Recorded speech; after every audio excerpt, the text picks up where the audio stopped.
La vague de manifestations qui secoue l'Ukraine depuis novembre 2013 a conduit à la destitution le 22 février du président Viktor Yanukovych. Dans un pays en pleine crise économique, cette mobilisation est révélatrice d'une colère populaire contre la dérive autoritaire du pouvoir. Mais elle est aussi le symbole d'un clivage entre une partie de la population tournée vers la Russie et une autre qui regarde vers l'Europe. Mais alors, comment expliquer le tiraillement de l'Ukraine ? Au cours de l'histoire, les territoires qui composent l'Ukraine d'aujourd'hui ont été sous l'influence de différentes puissances extérieures, partagés le long d'une ligne qui coïncide grossièrement avec le cours du Dniepr. À l'ouest du fleuve, la domination des Lituaniens, des Polonais puis des Austro-Hongrois ancre ces régions en Europe. À l'est du Dniepr, en revanche, ce sont les Russes qui affirment leur emprise sur ces terres, qui, via la mer Noire, leur offrent un débouché sur les mers chaudes. Plus tard, au cours du XVIIIe siècle, la Russie conquiert finalement la plupart des terres occidentales. En 1917, à la chute de l'Empire russe, l'Ukraine proclame brièvement son indépendance. 5 ans plus tard, elle est incluse dans l'Union soviétique. La collectivisation forcée et la répression stalinienne culminent avec la grande famine des années 30 qui fait plus de 6 millions de victimes, en grande partie dans l'ouest du pays. Quelques années après, pendant la Seconde Guerre mondiale, l'Ukraine devient l'un des théâtres majeurs de la Shoah et connaît des combats d'une extrême violence. Plus de 8 millions de personnes perdront la vie. Ces deux tragédies sont fondatrices d'une mémoire ukrainienne éclatée. L'Ukraine soviétique atteint progressivement sa taille actuelle et en 1991, à la chute de l'URSS, elle retrouve son indépendance, même si durant plusieurs années, le pays reste sous le contrôle d'un régime pro-russe. C'est l'année 2004 qui change la donne. À l'issue de l'élection de Viktor Yanukovych, jugée frauduleuse, la révolution orange, menée par Viktor Yushchenko et Yulia Tymoshenko, porte au pouvoir des forces politiques libérales et pro-occidentales. Lors d'un nouveau scrutin, la fracture électorale entre Est et Ouest est nette. Si l'élite politique ukrainienne se rapproche alors de l'Union européenne, l'influence russe reste très présente, et ce, à plusieurs niveaux.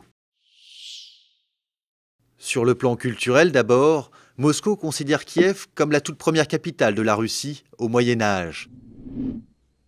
Un héritage encore perceptible aujourd'hui, 17% de la population ukrainienne est d'origine russe et la partie orientale du pays est majoritairement russophone, tout comme la capitale, Kiev.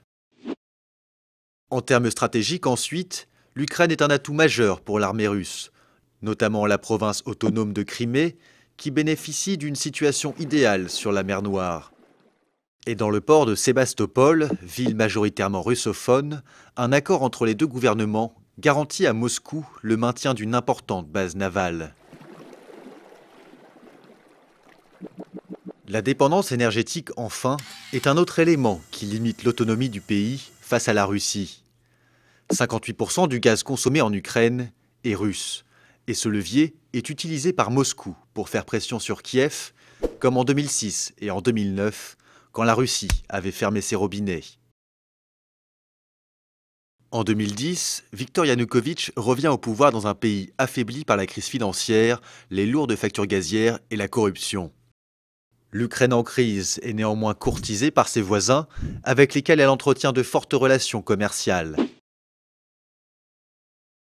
À l'ouest, l'Union européenne, voisine directe de l'Ukraine depuis les élargissements de 2004 et 2007, envisage de l'intégrer dans son partenariat oriental. Un projet qui cible plusieurs anciennes républiques soviétiques, avec un double accord d'association et de libre-échange à la clé. À l'Est, Vladimir Poutine, qui s'emploie à reconstruire l'ère de domination russe, veut faire de l'Ukraine une pièce maîtresse de son union douanière. La préfiguration d'une union eurasienne qui réunirait de nouveau plusieurs républiques d'ex-URSS. Tandis que Yanukovych jongle entre les deux propositions, Moscou s'emploie à faire pencher la balance de son côté. La stratégie est double, proposer une aide financière et une baisse du prix du gaz, tout en bloquant aux frontières certaines exportations ukrainiennes. Mais à la fin 2013, Yanukovych annonce brusquement l'arrêt des négociations avec Bruxelles et choisit de se rapprocher de la Russie. La volte-face du régime provoque la colère d'une partie des Ukrainiens qui y voient une trahison et occupent la place de l'indépendance de Kiev. Face à la violente répression policière, le mouvement se radicalise et la contestation s'étend dans d'autres régions, particulièrement à l'ouest.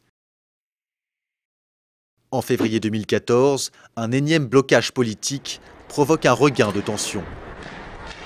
Les affrontements entre forces de l'ordre et manifestants font plus de 80 morts et des centaines de blessés. Après la fuite de Viktor Yanukovych et sa destitution le 22 février, une partie des Ukrainiens de l'Est refuse de reconnaître les autorités de transition.